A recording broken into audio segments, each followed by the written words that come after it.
भारताची शहरे झपाट्याने वाढत आहे, पण या शहरीकरणासोबत पाणी, ड्रेनेज, रस्ते आणि हरित क्षेत्र यांसारख्या मूलभूत सुविधा दिल्या जात आहे का?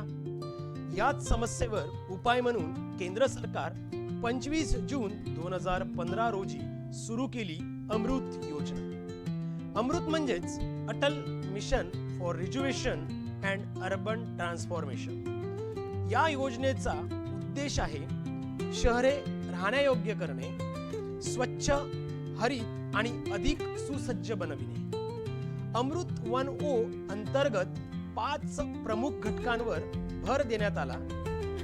पहिला म्हणजे 24/7 drinking water supply.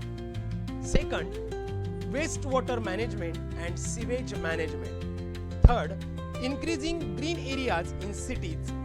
Fourth, urban transport म्हणजेच road, pedestrian, path and cycle tracks. Fifth, governance reform and capacity building. Amrut योजना 500हून अधिक शहरांमध्ये राबवण्यात आली.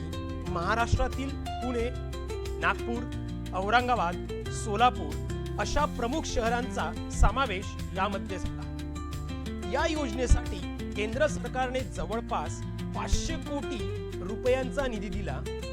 राज्य आणि स्थानिक स्वराज्य संस्थांनी मिळून योजना अंमलात आणली. याचे परिणाम म्हणजे अनेक शहरात पिण्याचे पाणी सुधारले, मलनिस्सारण व्यवस्था सक्षम झाली आणि हरित क्षेत्र वाढले.